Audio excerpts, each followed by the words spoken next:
Nous sommes ici avec Monsieur Jean-Pierre Garnier-Mallet, père de la théorie du doublement de l'espace et du temps. Bonjour Jean-Pierre. Bonjour. Comment pouvez-vous décrire la formation que vous venez faire ce week-end à Barcelone? Comment décrire ça? C'est plutôt compliqué. C'est-à-dire d'essayer de faire comprendre à des gens qui ne sont pas scientifiques l'application d'une théorie scientifique accessible à tous, avec la logique scientifique sous-jacente. Car en fait, c'est ça l'intérêt de ces formations, c'est de montrer que l'application d'une théorie scientifique permet à tout le monde de s'équilibrer sans connaître la moindre équation. Voilà le but. Comment pouvez-vous donc décrire votre théorie à quelqu'un qui ne comprend pas votre langage scientifique? C'est simplement de dire le pourquoi d'un dédoublement du temps. À savoir que si je dispose de deux temps différents en même temps, c'est-à-dire un temps très court, dans lequel j'ai le temps de ne rien faire, un temps nul, disons, que je ne perçois pas, et que je puisse disposer en même temps d'un temps excessivement long pendant ce temps court. C'est ça la difficulté de compréhension. Dans le temps court, j'ai le temps de ne rien faire, et dans le temps très long, j'ai le temps de faire des tas de choses. Donc si je suis présent dans les deux temps différents, je fais des tas de choses, alors que dans mon temps à moi, je n'ai pas le temps de savoir que je fais des tas de choses. Et je n'ai pas l'impression d'ailleurs de faire des tas de choses, puisque ce temps n'existe pas pour moi. Alors on va dire comment est-ce possible de penser qu'il existe un temps que je ne perçois pas. Et ne percevant pas ce temps, j'ai l'impression qu'il n'existe pas. Or, le fait qu'il existe fait que j'ai le temps de faire des tas et des tas et des tas de choses qui changent ma mémoire instantanément et qui me donnent donc des envies, des pensées nouvelles qui semblent venir de nulle part. Et c'est ainsi qu'une théorie scientifique permet enfin d'expliquer l'instinct, d'expliquer l'intuition, d'expliquer l'anticipation, d'expliquer les prémonitions. Tout ça qui est très mystérieux, on a fait des tas de choses, on a inventé des tas d'histoires, alors que c'est tout simple. Pour vivre, il faut anticiper tout ce qui va arriver. Une particule fait la même chose. Et ça, on le sait. Vous prenez deux particules dédoublées, il y en a une qui fait des tas de choses, pendant que l'autre ne fait rien. Et celle qui fait des tas de choses change la mémoire de celle qui ne fait rien. Et il y a un échange d'informations instantané entre les particules, qui vivent dans deux temps différents. Alors ces particules qui vivent dans deux temps différents, où les voir? Quelles sont les expériences les plus classiques qui permettent de trouver où et quand et comment ces particules agissent? Le meilleur exemple, c'est les trous noirs. Parce que le trou noir, une particule qui arrive au bord d'un trou noir se divise en deux, se dédouble, et il y en a une qui rentre dans le trou, qui disparaît instantanément. Or, la particularité du trou noir, c'est que si quelqu'un rentre dans un trou noir et qui disparaît instantanément, si je suis l'observateur dans le trou noir, je vois que celui qui rentre met un temps fou à rentrer. Donc d'un côté, il rentre instantanément, il est désintégré instantanément dans le trou. De l'autre côté, il met un temps fou à y arriver. Donc on voit bien qu'il y a deux temps différents. Alors cette relativité du temps, à quoi elle sert? La particule qui disparaît dans le trou noir prend tout son temps pour faire des tas et des tas et des tas d'expériences. Elle vit des tas de choses nouvelles qui enrichissent sa mémoire. Et l'autre qui reste au bord du trou noir, elle conserve la mémoire intacte. Si bien que lorsque la particule ressort du trou noir, tout aussi rapidement qu'elle y est rentrée, on n'a pas l'impression qu'elle en sort, on a l'impression que c'est une particule nouvelle qui est là au bord du trou noir et qui refait l'union avec la première particule. Les astrophysiciens appellent ça des particules célibataires qui se rejoignent. Mais en fait, c'est la particule qui s'est dédoublée qui retrouve sa particule célibataire qui vient rejoindre la particule célibataire qu'elle était. Donc, il y a un changement de mémoire instantané pour celle qui est restée au bord. Elle n'a fait aucune expérience, mais pendant que la particule est dans le trou, sa mémoire peut se changer par simplement échange d'informations. Il faut qu'il y ait des temps imperceptibles qui permettent ces échanges d'informations. Alors vous voyez, ce principe qui est totalement connu scientifiquement, on ne voit pas à quoi il sert pour nous. C'est quand même assez surprenant. C'est-à-dire que les particules font ça, et nous qui sommes finalement qu'un sac de particules, nous n'utilisons pas ça.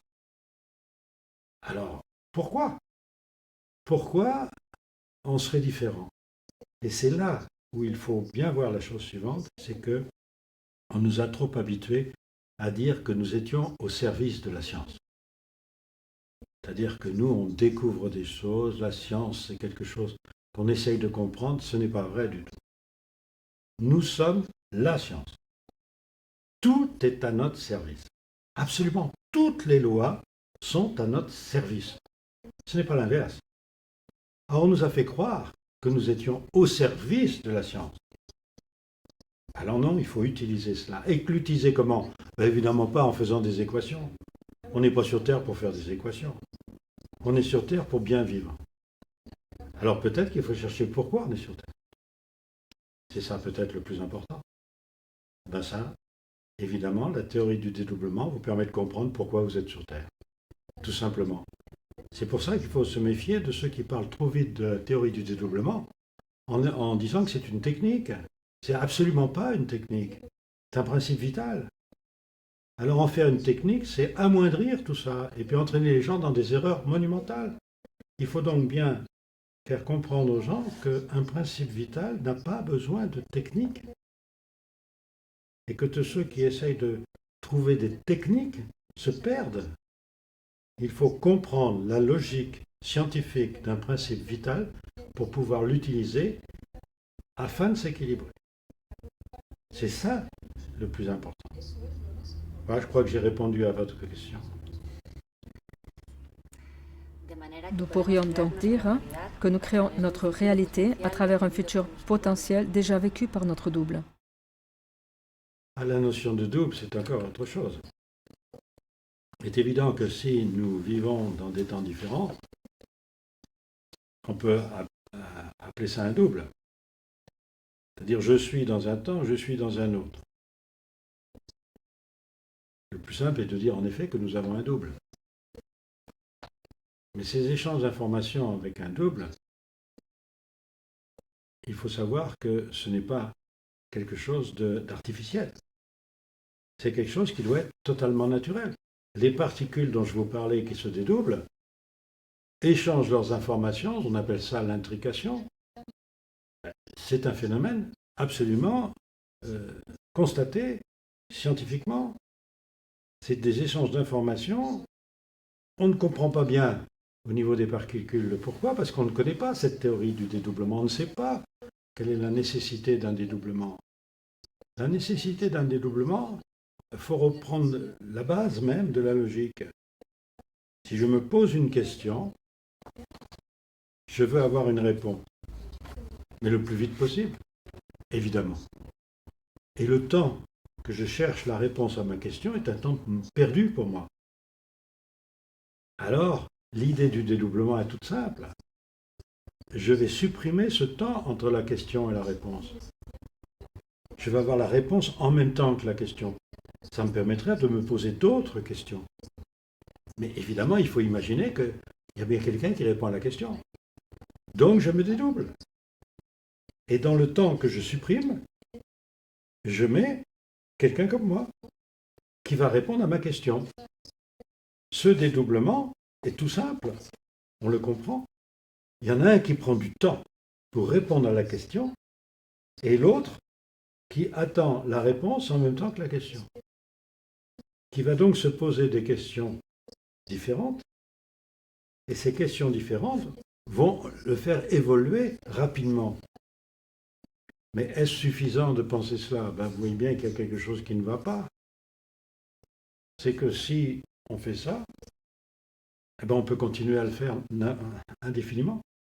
C'est-à-dire celui qui est dédoublé du premier dans son temps peut se dédoubler à nouveau de la même façon. Donc vous voyez qu'il y a un système de dédoublement qui pourrait être infini, mais ce n'est pas l'intérêt. L'intérêt, c'est de faire en sorte que vous ayez toujours une impression d'une extrême liberté. C'est-à-dire que celui qui serait dédoublé de quelqu'un ne sait pas qu'il est dédoublé. Il a l'impression de vivre seul, avec des idées qu'il fabrique tout seul. Donc quand on ne connaît pas la loi, voilà comment on fonctionne. On croit qu'on est maître de ses pensées. On croit qu'on vit dans un seul temps unique et que c'est mon cerveau qui fabrique mes pensées.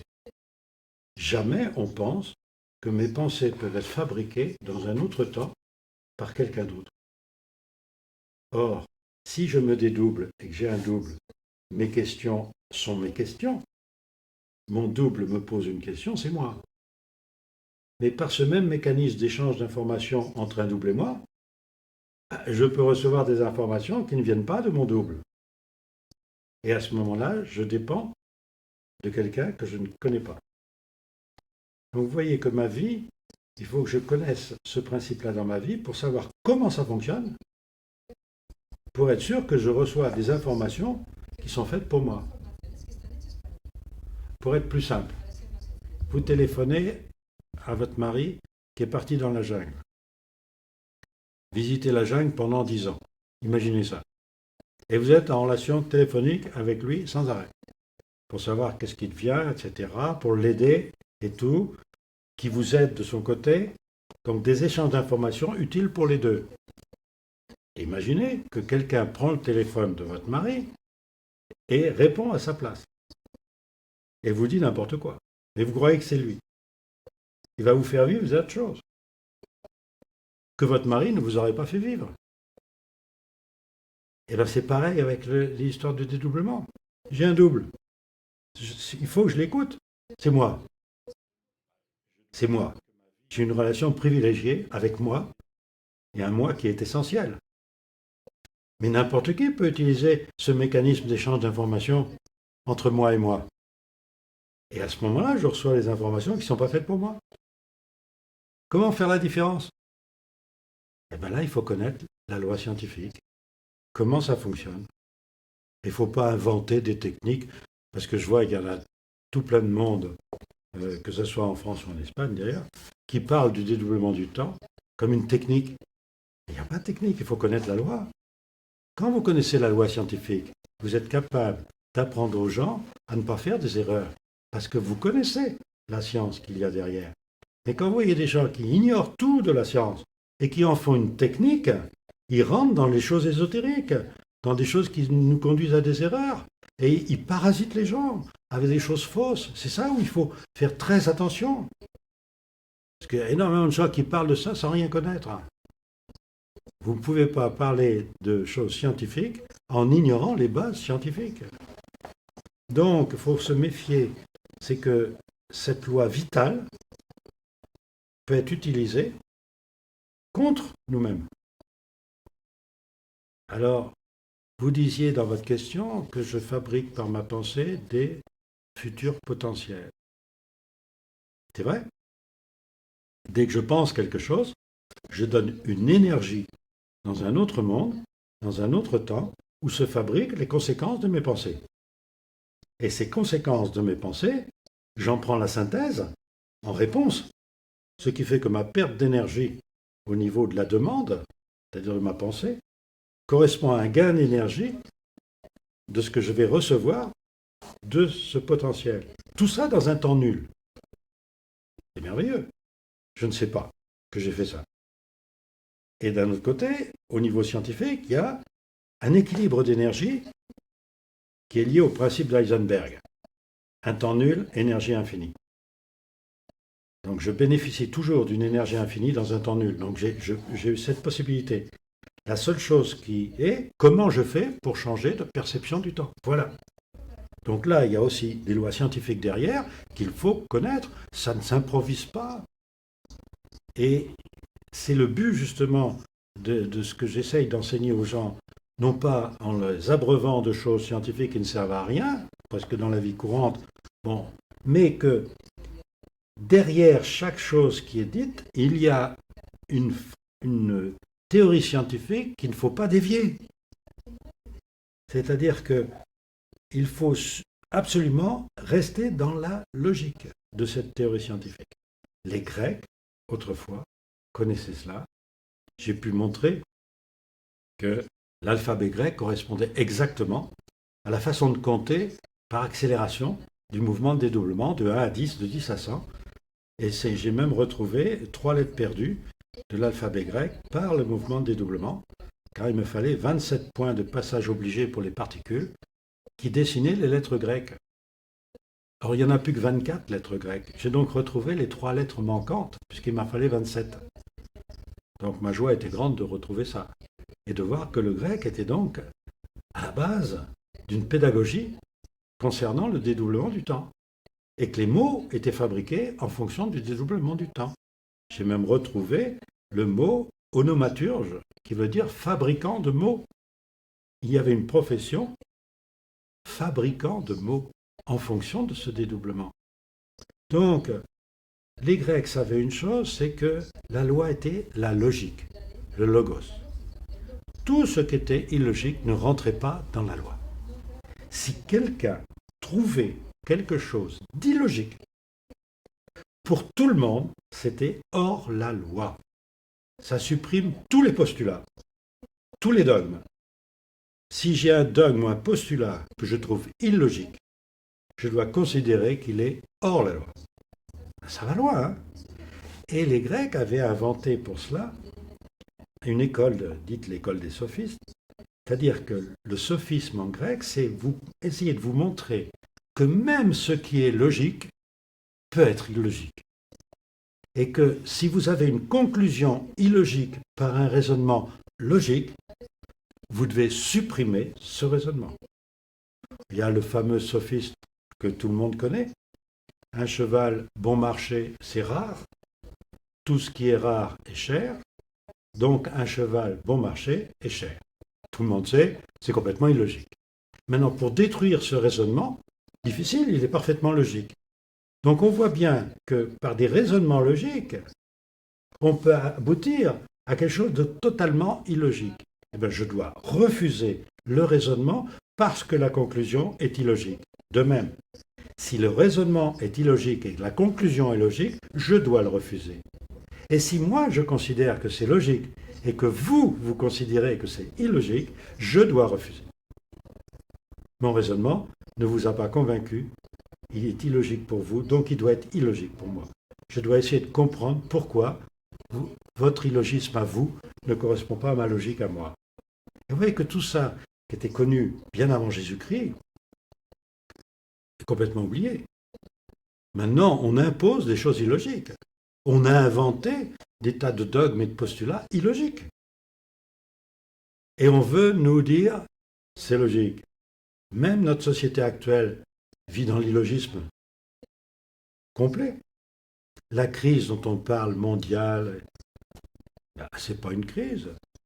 Simplement qu'on ne comprend pas, qu'on ne sait pas pourquoi on est sur Terre. À partir du moment où on ne sait pas pourquoi on est sur Terre, on fait n'importe quoi. Donc il faut peut-être comprendre le but de notre vie sur Terre pour voir qu'il n'y aura pas de crise si tout le monde comprend le but. Mais ce but, est-ce que les gens ont envie d'aller vers ce but? Ça, c'est autre chose. Car le fait qu'il existe plusieurs temps à la fois nous impose une idée fondamentale, c'est que le monde dans lequel je vis est un monde que je perçois très bien, que je connais très bien, et que je crois unique. Parce que j'ignore cette histoire de dédoublement. J'ignore par exemple que dans l'univers, presque tout l'univers est inobservable. Vous savez ça? Je ne sais pas si vous savez ça, mais en fait, de l'univers que l'on voit, ce que l'on voit ne représente qu'à peu près 5% de ce qui existe. Les 95%, on ne les voit pas. On sait que ça existe parce qu'il y a des relations de force entre ce qui est observable et ce qui est inobservable. On appelle ça de l'énergie noire, l'énergie et de la matière noire, hein, mais on ne sait pas où c'est. Pourquoi? Parce que justement, le temps, on n'a pas compris ce que c'était. On croit que notre temps à nous est un temps continu, parfaitement justifiable et justifié. On ne voit pas que ce n'est qu'une succession d'instants. L'imagerie médicale nous le montre. Notre cerveau ne capte que des instants. Et nous avons l'impression de mouvement. En fait, nous sommes comme dans un film, avec tant d'images par seconde. Et il y a des trous. Il y a des images subliminales qu'on ne perçoit pas, mais il y a des temps subliminaux, pareil, qu'on ne perçoit pas. À quoi ils servent? Et c'est là, il faut bien comprendre que cette propriété du temps nous impose l'idée d'un temps qui a des propriétés, tout comme un espace. On sait que l'espace a des propriétés, on les connaît, puisque c'est notre espace d'observation, mais il faut considérer que le temps, c'est la même chose. Il a des propriétés, il faut les connaître. Le plus simple de cette propriété, c'est que dans un temps qui n'existe pas pour moi, je me fabrique un potentiel. Sensationnel. Donc, dès que je pense, je sais que je fabrique la conséquence de ma pensée et que cette conséquence peut être vécue par n'importe qui. Voilà. Alors, à moi de le savoir pour bien vivre. Là, je crois avoir répondu plus à plusieurs questions à la fois. Oui, c'est ça. Au sujet des pensées, M. Garnier-Mallet, si nous savons que ce sont elles qui déterminent notre réalité car porteuses de masse, mais nous savons aussi que nous vivons influencés par l'inconscient collectif ou notre héritage biogénétique, est-ce que j'ai le choix dans ce que je choisis de penser? Là, il y a beaucoup de confusion avec les mots que vous utilisez. L'inconscient collectif, qu'est-ce que ça signifie? Ça, c'est quand on ignore la loi. Il n'y a pas d'inconscient collectif. Et il y a des temps qu'on ne perçoit pas, mais qui modifient notre mémoire. Mais ces temps qu'on ne perçoit pas, on y a accès. Le problème, c'est de savoir comment y avoir accès. Les mots subconscient, inconscient, c'est quand on ne sait pas comment ça marche. Mais regardez une chose, si j'imagine que j'ai des temps imperceptibles dans mon temps à moi, et qui me permettent, en changeant de temps, d'avoir du temps, je dois admettre que ma vie entière est dans un temps qui n'existe pas pour une autre réalité. Et que cette autre réalité a des temps imperceptibles, comme moi. Et dans ces temps imperceptibles, ils peuvent recevoir des informations de mon temps. Ouais, c'est une histoire d'emboîtement de temps qu'il faut bien connaître pour savoir comment ça fonctionne. Et ne pas inventer des tas de choses parce qu'on ne connaît pas cette loi. Alors on invente des subconscients, des inconscients, collectifs, personnels, etc. La loi est simple. Si je pense quelque chose, je fabrique la conséquence de ma pensée. Cette conséquence est une réalité potentielle. N'importe qui sur Terre peut capter ce potentiel. Le capter dans quel sens? Sa mémoire change, et en fonction de ce que j'ai fabriqué, moi, il se met à vivre la conséquence de ma pensée. Et j'en suis responsable. Donc vous voyez que la loi scientifique qu'il y a derrière, qui a été enseignée pendant des siècles et des siècles et des siècles, qui est complètement tombée en désuétude, c'est que je dois penser à faire à autrui ce que j'aimerais que autrui pense à me faire. C'est une loi qui va me permettre, si tout le monde fait ça, de bien vivre. Plus personne ne songe que c'est une réalité scientifique.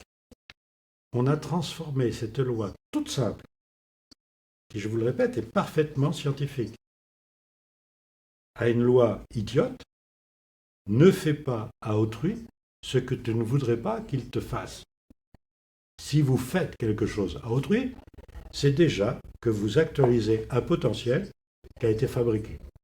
avant. Et tout le monde voit ce que vous faites. Que ça soit bien ou mal, tout le monde le voit.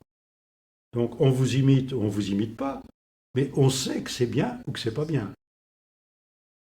Ça ne sert à rien. Par contre, quand vous pensez à faire quelque chose, ça ne se voit pas.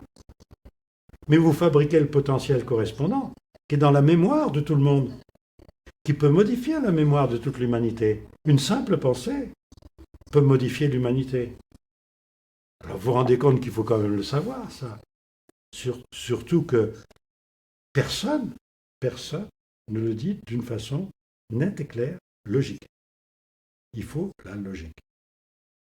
C'est d'ailleurs le but de mes formations, de montrer aux gens que tout ce que je dis est logique.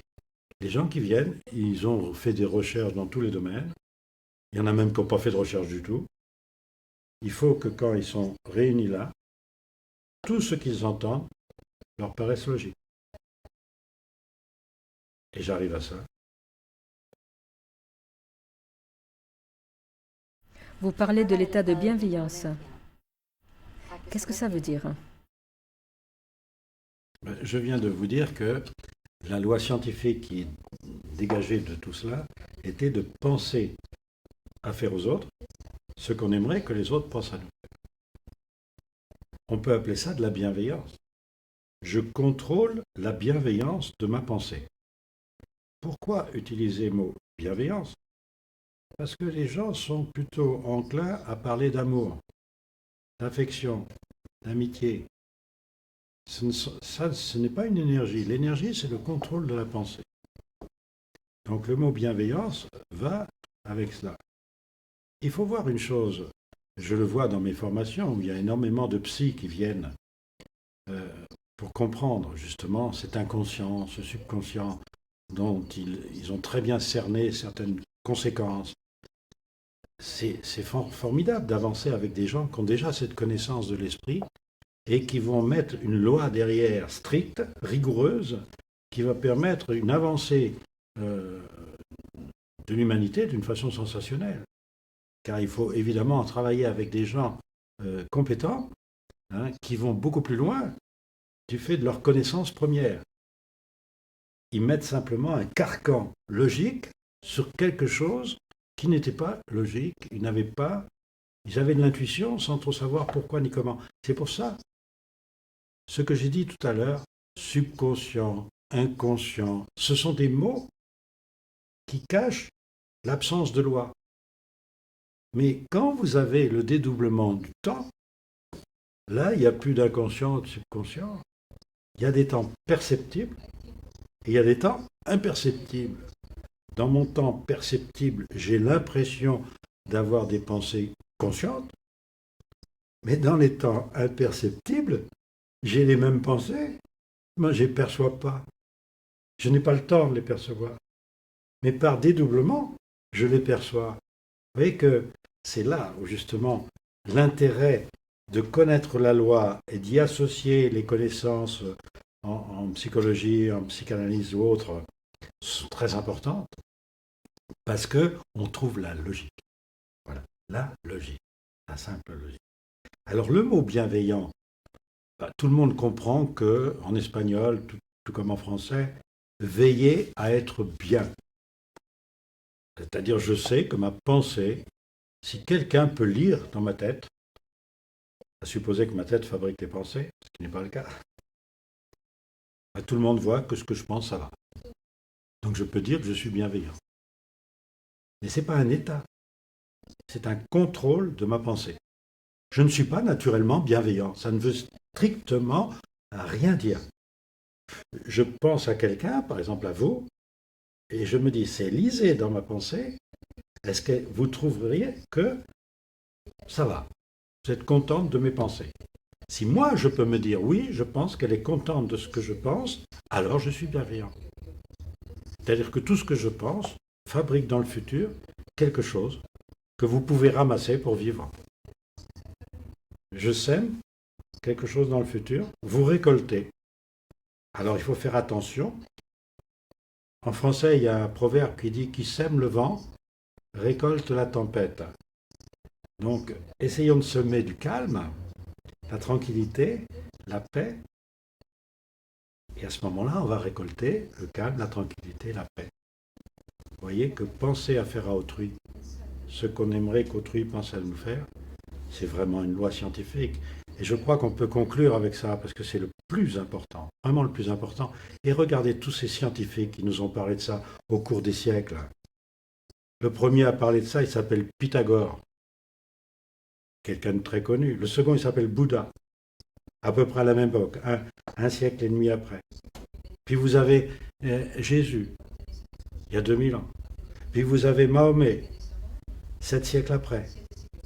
Tous tous nous ont dit, pense à faire à ton frère ce que tu aimerais que ton frère pense à te faire. Voie scientifique. On a perdu la science. On en a fait des tas de choses philosophiques, religieuses, dogmatiques ou autres. Non. Il faut appliquer une loi. Et pour cela, il faut la connaître. Ne pas inventer des lois, mais connaître la loi et ses applications. Il n'y a pas de technique, il y a une loi. J'espère avoir été simple pour vous montrer que ce n'est pas les équations qui comptent. C'est vraiment l'application d'une loi et nous sommes la loi. Et puis je vous remercie de votre accueil. Merci beaucoup à vous pour votre temps et votre savoir. Merci. Merci.